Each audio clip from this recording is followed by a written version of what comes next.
There is a strange moment that happens when you begin seeing yourself clearly. You stop explaining everything. You notice your patterns, the situations that repeatedly trigger you, the people you keep trying to impress, the conversations where you say yes, while everything inside you is saying no. And slowly, you begin changing, not dramatically. You simply become harder to manipulate. You stop reacting immediately. You stop apologizing for things that aren't yours. You become comfortable with silence. You begin choosing your words instead of using words to seek approval. And then something unexpected happens. Some people begin treating you differently. The same person who once called you kind may suddenly call you cold. The person who admired your confidence may start calling you arrogant. The person who loved your availability may accuse you of becoming distant. Nothing about you changed overnight, but their perception of you did, and that is where psychology becomes uncomfortable. Carl Jung believed that human beings don't simply see reality, they interpret it through their own unconscious. We don't always respond to people as they actually are. We respond to what they represent inside us. Your silence can look like arrogance to someone who expects constant reassurance. Your boundaries can look like selfishness to someone who benefited from your lack of them. Your independence can look like rejection to someone who depended on your attention. Different people, different interpretations, the same person standing in front of them. And perhaps this is one of the strangest consequences of becoming self-aware. The more you understand yourself, the less willing you become to perform a version of yourself that makes everyone else comfortable. You begin noticing something almost invisible. You don't need to announce your growth. You don't need to tell people, "I've changed." Your behavior does it for you. You simply stop participating in certain patterns, and people notice. Because relationships are built around expectations, when you change your behavior, you change the expectations. And sometimes, people don't dislike the new you. They dislike the fact that the old version of you is no longer available. People don't always miss you. Sometimes they miss the access they had to you. That realization can feel harsh because it forces you to question something you once believed was simple. If someone suddenly dislikes you, does it always mean you did something wrong? Or could it sometimes mean your behavior has changed enough to disturb the psychological balance that existed between you? Carl Jung would have considered another possibility even more unsettling: projection. Sometimes what people dislike in you is something they cannot comfortably face inside themselves. And once you begin noticing that, you start seeing social relationships very differently. Sometimes the person who suddenly seems to dislike you isn't reacting to what you did. They're reacting to what your behavior makes them feel. Imagine someone who always depended on your immediate replies. You were available, you listened, you explained yourself, you apologized quickly, you made sure nobody misunderstood you. Then one day, you stop, not to punish them. You simply stop feeling responsible for managing everyone else's emotions. The messages become less frequent. The relationship feels different, and eventually, you hear it. You've changed. Maybe you have, but change isn't always betrayal. Sometimes, change is simply the moment your behavior stops supporting an old dynamic. Carl Jung believed that projection allows people to place unconscious qualities, fears, and conflicts onto others, and this creates a strange psychological phenomenon. Someone may call you selfish because your boundaries remind them that they have been taking too much. Someone may call you arrogant because your confidence makes their insecurity visible.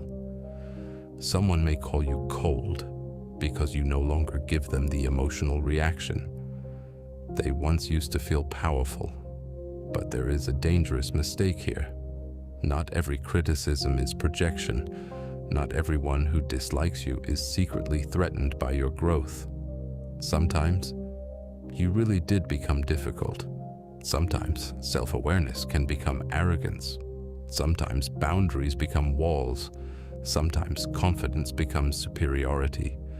And this is where genuine self-awareness becomes different from simply believing. Everyone else is the problem. The self-aware person has to be willing to examine both possibilities. Are they projecting onto me?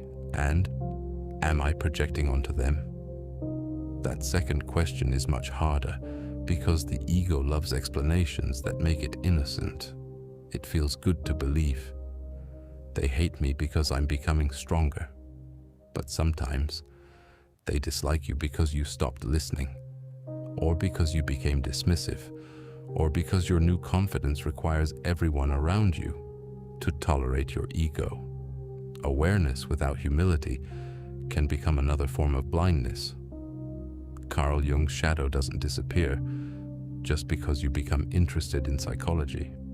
In fact, sometimes the language of self-awareness can become a sophisticated disguise for the very ego you're trying to escape. You can learn about projection and still project. You can talk about boundaries and still use them to punish people. You can understand narcissism and still become obsessed with proving that everyone around you is one. That's the uncomfortable part.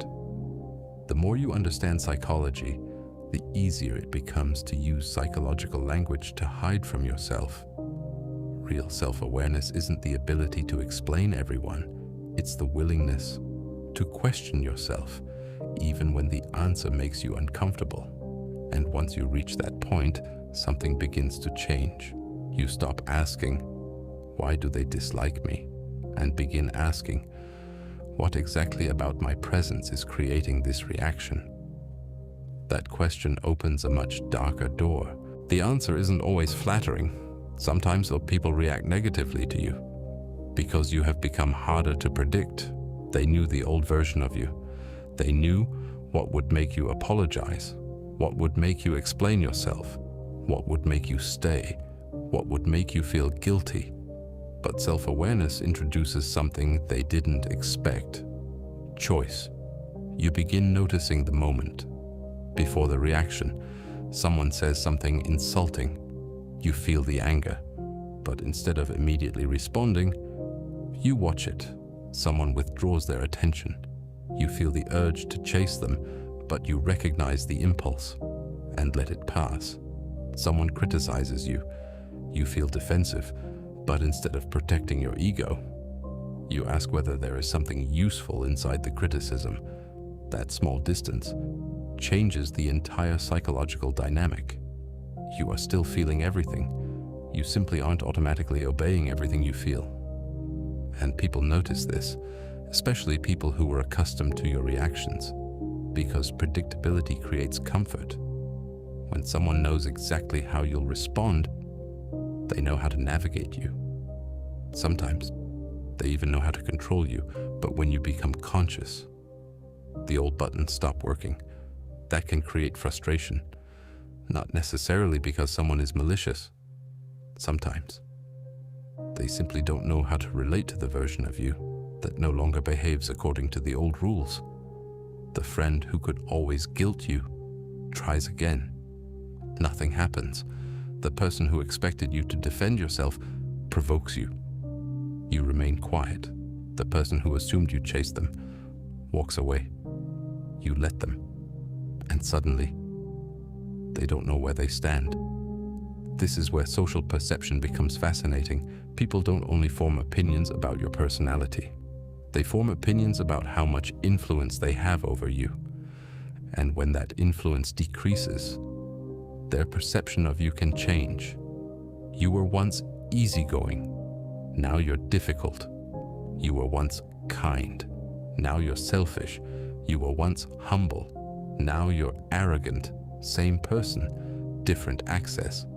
Sometimes people don't dislike your personality. They dislike losing their position inside it. But there is another layer. When you become more self-aware, You may also become less emotionally available to certain forms of drama.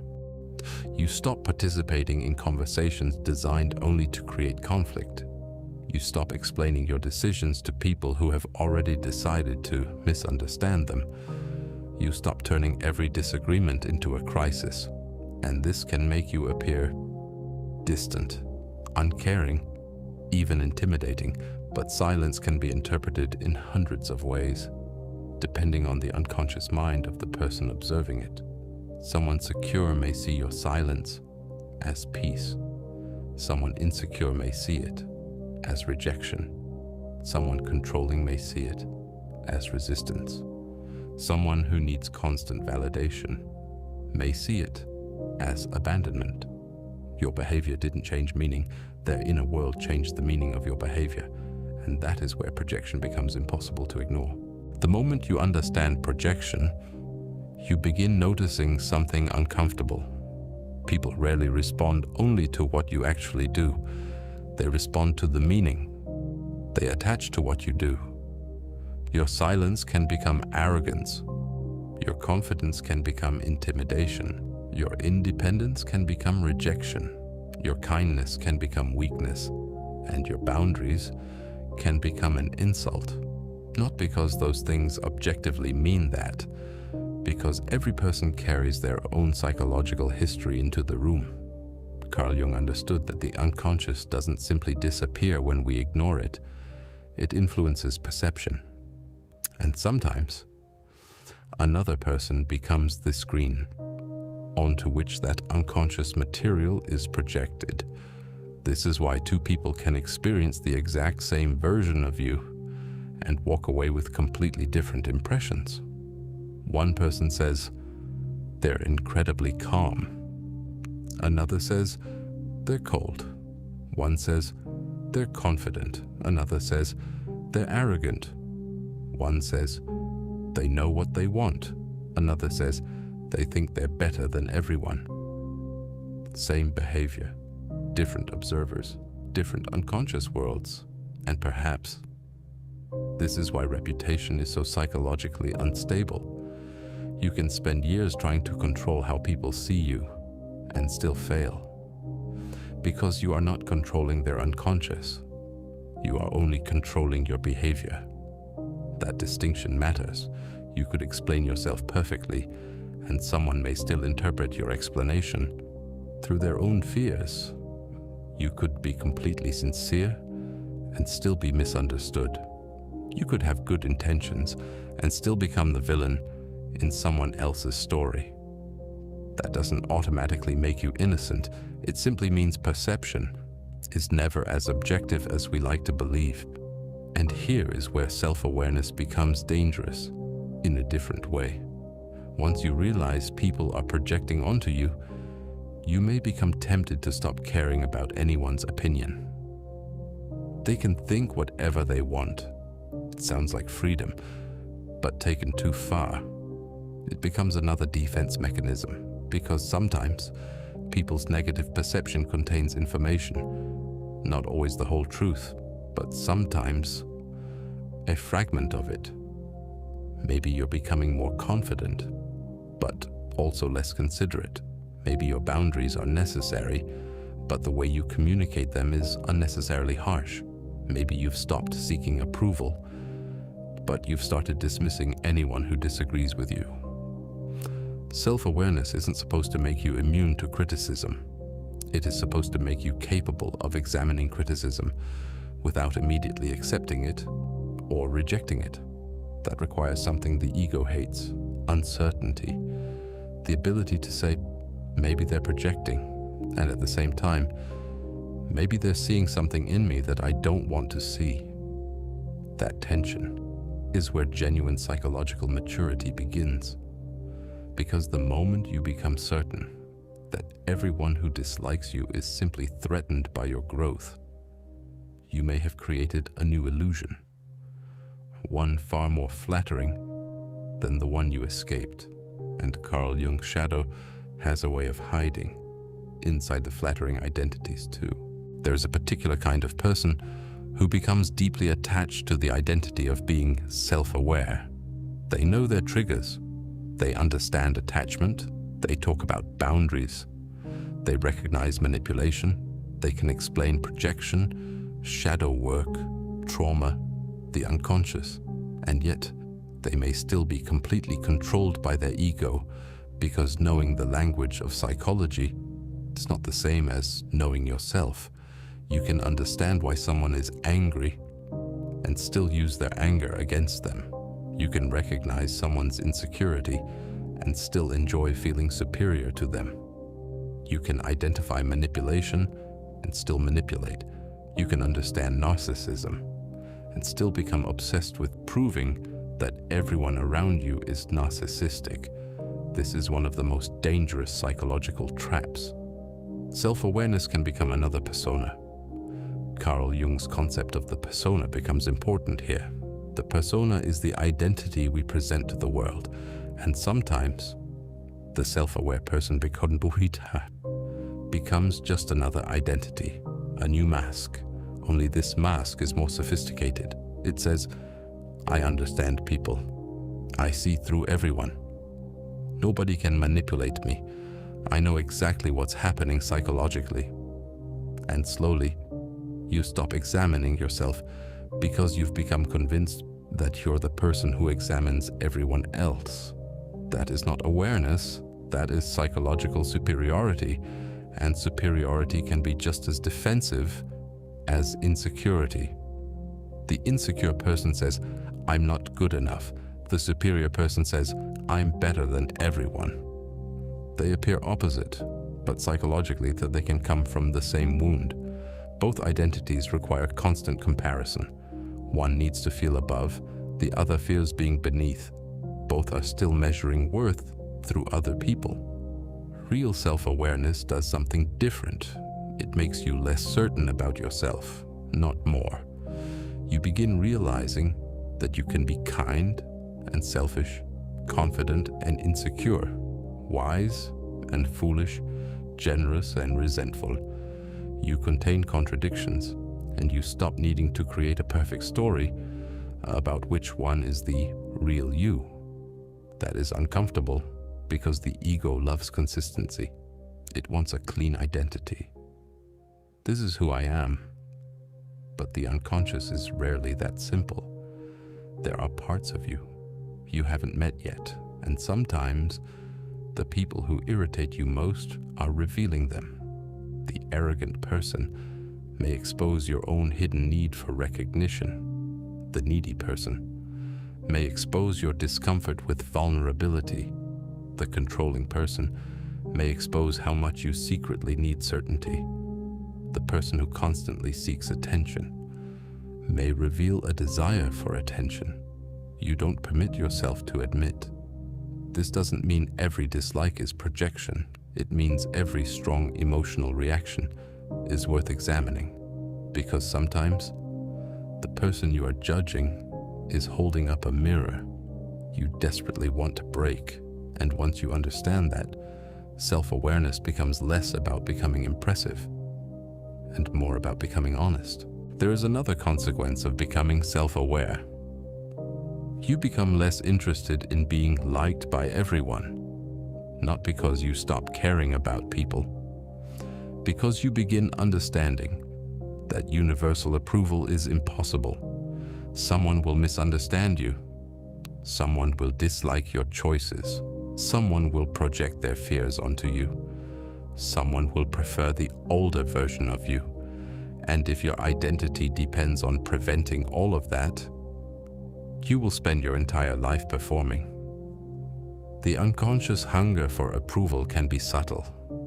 You don't always notice it as insecurity. Sometimes it looks like being helpful. You volunteer when you are exhausted. You agree when you disagree.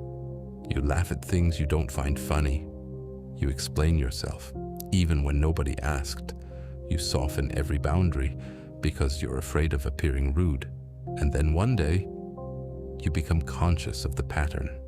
You realize, I've been managing people's perception of me instead of simply living. That realization changes the way you interact with people. You become quieter, more deliberate. You don't rush to correct every misunderstanding. You don't immediately defend your character. You allow people to have incomplete opinions about you. And strangely, this can make some people dislike you even more, because when you stop managing their perception, they lose the version of you they were comfortable with. But there is a deeper psychological shift happening. You begin separating rejection from reality. Someone doesn't choose you. That doesn't automatically mean you're unworthy. Someone criticizes you. That doesn't automatically mean you're wrong. Someone misunderstands you. That doesn't automatically mean you failed to explain yourself and someone dislikes you. Doesn't automatically mean you need to change. This sounds simple. It isn't. Because the ego has spent years treating other people's reactions as evidence about your identity. Approval becomes proof. Rejection becomes proof. Attention becomes proof. Silence becomes proof. Self-awareness interrupts that system. You begin asking, what do I actually know? What am I assuming? What belongs to them? What belongs to me?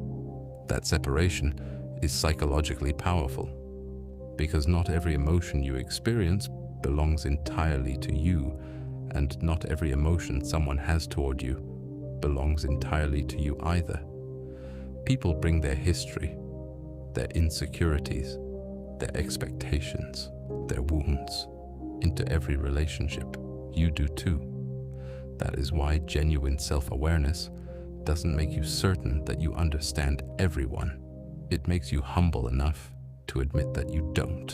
And perhaps that is the strangest paradox. The more self-aware you become, the less interested you are in proving that you are self-aware. You stop needing to be seen as deep. You stop needing to be seen as strong. You stop needing to be seen as different. You simply become more honest about what is happening inside you. And sometimes that honesty changes your social image completely. Not because you became worse, but because you finally stopped performing the person everyone had learned to expect. There is a point when you realize that becoming self-aware can cost you something. Certainty. You no longer see people as simply good or bad. You no longer see yourself as completely innocent. You begin noticing motives beneath behavior, including your own. And this can make relationships feel more complicated before they become more honest. You start noticing when someone compliments you because they genuinely appreciate you, and when they compliment you because they want something. You notice when someone asks for advice because they value your perspective, and when they ask because they want permission to do what they've already decided. You notice when someone says, "I'm just being honest," and when honesty is actually being used as a weapon. But then you notice yourself doing similar things, perhaps not in the same way, perhaps more subtly. You realize that sometimes you also manipulate conversations. You also seek validation. You also avoid truths when they threaten the image you have of yourself. That realization can feel humiliating, but it is also where awareness becomes real, because you stop dividing humanity into people who manipulate and people who are manipulated. You begin seeing something much more uncomfortable. Most people, including you, are capable of both. Carl Jung's shadow isn't a category reserved for bad people. It belongs to everyone. The kind person has anger.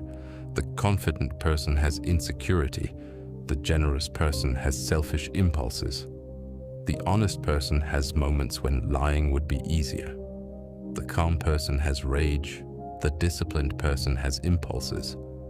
The difference isn't whether these things exist. The difference is whether you are conscious of them. And when you become conscious, you become harder to deceive. Not because you suddenly understand everyone, because you understand yourself well enough to recognize when someone is touching one of your own hidden wounds. Someone insults your intelligence. Instead of immediately attacking back, you notice the insecurity that appeared. Someone ignores you. You notice the old fear of rejection. Someone succeeds.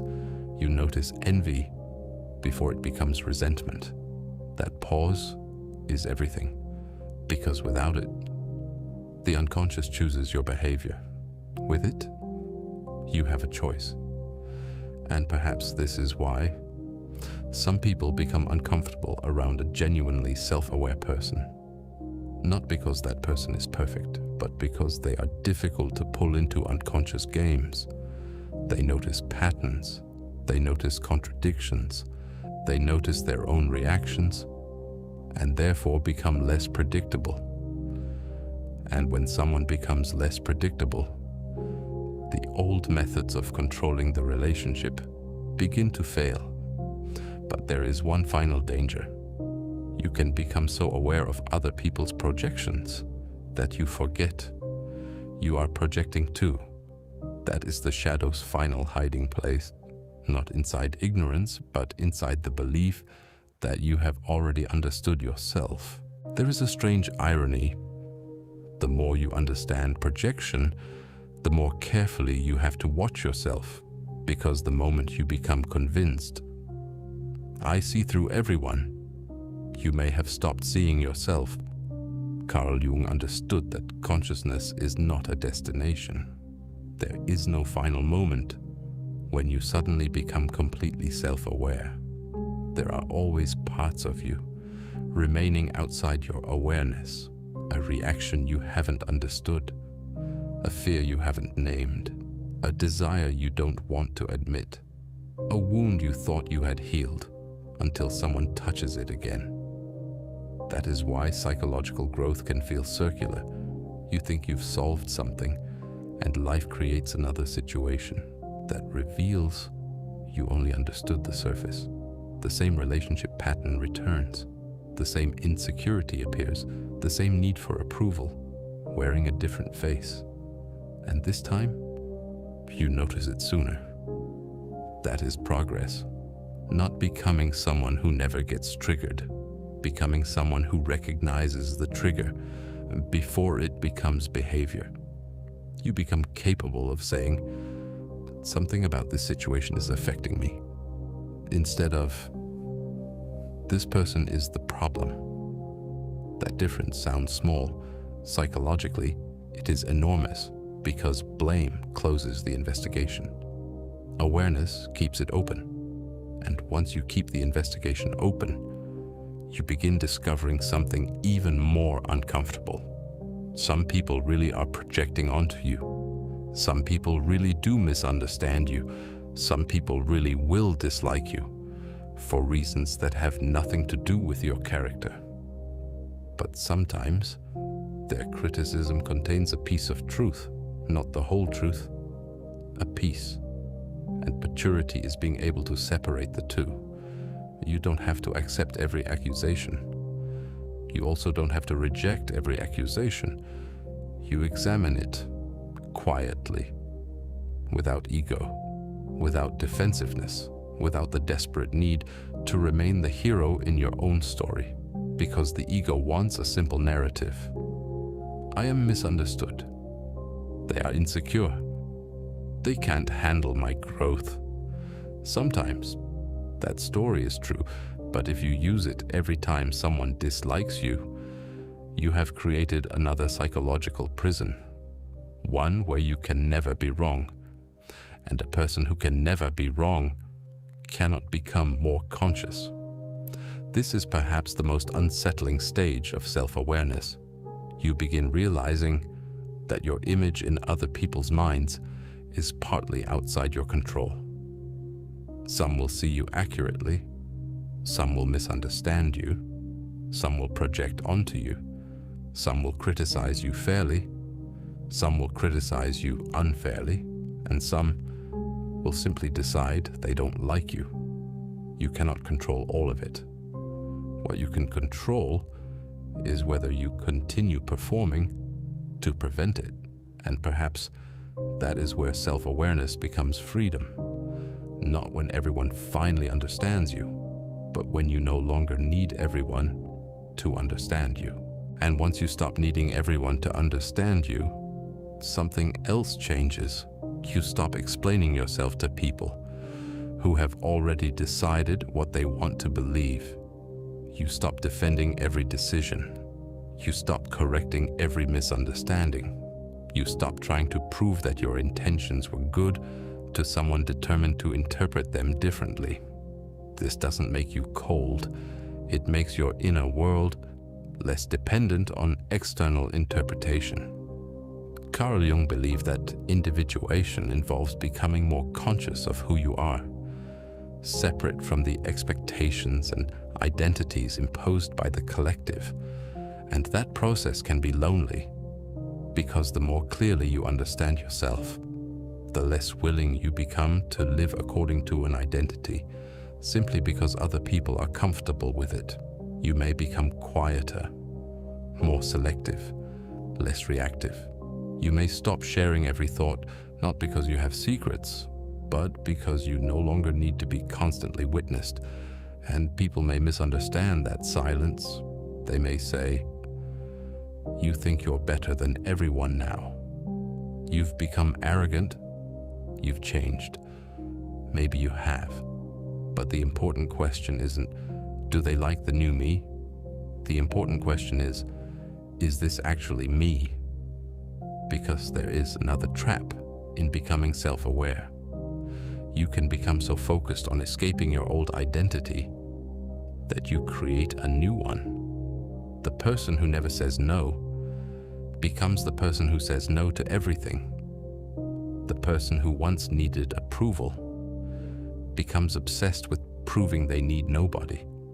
The person who was once controlled becomes controlling in the name of boundaries. The person who once feared being alone starts treating emotional distance as superiority. The pendulum swings from one extreme to another, but psychological maturity isn't swinging harder, it's finding the center. You don't need to become heartless to have boundaries. You don't need to become arrogant to have confidence. You don't need to become distant to be independent. You don't need to stop caring to stop seeking approval. And perhaps this is the real test of self-awareness.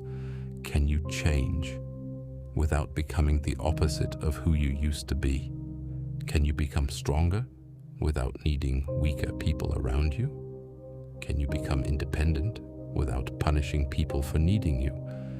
Can you become conscious without becoming convinced that everyone else is unconscious? That final question is where the ego becomes quiet, because genuine awareness doesn't make you feel superior. It makes you aware of how much remains unknown about other people, about yourself, about the motives behind your own behavior. And maybe that's why some people begin disliking you when you become more self-aware. Not because you became perfect, not because you became powerful, but because you stopped being completely available to the unconscious version of the relationship. And once you see that, you may finally understand that being misunderstood is sometimes the price of no longer pretending. But there is one final realization. Perhaps the people who dislike you after you become self-aware aren't always the problem. Sometimes they are mirrors, not mirrors that show you exactly who you are, mirrors that show you what you still haven't accepted. The person who irritates you may reveal your impatience. The person who challenges you may reveal your insecurity. The person who refuses to admire you may reveal how much admiration you still secretly need. And the person who misunderstands you may reveal how desperately you want to be understood. This is where Carl Jung's idea of the shadow becomes almost impossible to escape, because the shadow isn't simply your darkness. It contains everything about yourself that your conscious identity doesn't want to claim, the part that wants recognition, the part that envies, the part that wants revenge, the part that wants to be superior, the part that wants to be chosen, the part that is terrified of being ordinary. You can become extremely self-aware and still carry all of these things. The difference is, you begin recognizing them. You stop pretending, I don't have that side, and instead, that side exists in me too. That admission changes the way you see other people. You become less fascinated by labeling them narcissist, manipulator, toxic, insecure, arrogant. You become more interested in the dynamic itself. What is happening between us? What am I bringing into this? What are they bringing into this? What are we both refusing to see? That is a much harder question because it removes the comfort of having a villain. Sometimes there is no villain. There are simply two unconscious people pressing against each other's wounds. One feels rejected, the other feels controlled. One demands reassurance, the other demands distance. One becomes louder, the other becomes colder, and both leave the interaction convinced the other person was the problem. This happens in friendships, families, romantic relationships, workplaces, almost anywhere humans repeatedly interact. And once you begin seeing this pattern, you stop taking every conflict personally. You don't become indifferent. You become observant. You recognize that some conflicts deserve repair and some deserve distance. Some criticism deserves reflection. Some deserves to be ignored. Some people misunderstand you temporarily. Others will misunderstand you permanently. And neither situation requires that you destroy yourself trying to control their perception. Because your reputation is partly yours and partly the story other people tell themselves about you. You can influence the story. You cannot write every version of it. That is the uncomfortable freedom of becoming self-aware. You finally understand that being liked is not the same as being known. Being criticized is not the same as being wrong. Being misunderstood is not the same as being guilty. And being disliked is not always evidence that something is wrong with you. Sometimes it is simply evidence that two psychological worlds no longer fit together. And perhaps that is the point where self-awareness becomes quiet. You no longer feel the need to announce that you've changed. You don't need to prove that you're deeper than before. You don't need to convince anyone that they misunderstood you. You simply begin living differently, more consciously, more deliberately, and strangely, that can make your social world smaller. Not because you become less worthy of connection, because you become less willing to maintain connections that require you to betray your own perception. You stop laughing when something isn't funny. You stop agreeing when you don't agree. You stop chasing people who repeatedly make you question your worth. You stop turning every disagreement into a referendum on your character. And eventually, you discover something almost paradoxical. The people who genuinely belong in your life don't require you to remain psychologically unconscious. To keep the relationship alive, they can handle your boundaries. They can challenge you. They can tell you when you're wrong. They can disagree without needing to destroy your image. Because healthy relationships don't require that one person remains smaller, so the other can remain comfortable. And this is where the title becomes almost irrelevant. Maybe people do start disliking you when you become more self-aware, but perhaps the deeper question isn't, why do they hate me? It is, why did their approval matter so much to me? That question turns the entire investigation inward, and suddenly, the story changes. You stop studying other people's reactions as evidence of your value. You begin studying your own reactions as evidence of your psychology. Someone dislikes you. You notice the discomfort. Someone praises you. You notice the desire for more. Someone ignores you. You notice the urge to chase. Someone admires you. You notice the temptation to become dependent on admiration. You are no longer simply living through these experiences.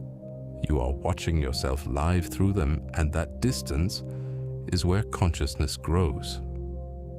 Carl Jung's deeper message was never become someone nobody can hurt. It was closer to something far more difficult. Become conscious enough to recognize what is happening inside you, because once you can see your own shadow, you don't need everyone else to be wrong. Once you understand projection, you don't need every critic to be jealous. Once you understand your ego, you don't need to protect your image at all costs. And once you stop needing to be seen as a certain kind of person, you become strangely free. Some people will still dislike you. Some will misunderstand you. Some will remember an older version of you and refuse to accept the new one. Let them. Not every perception requires correction. Not every relationship requires preservation. Not every rejection requires an explanation. Sometimes people simply grow in different psychological directions, and sometimes the version of you they dislike is the first version of you that isn't performing for them. That is the uncomfortable paradox of self-awareness. The more honestly you see yourself, the less control you have over how others see you. But perhaps that is not a loss. Perhaps it is the price of becoming real, because at some point you have to choose.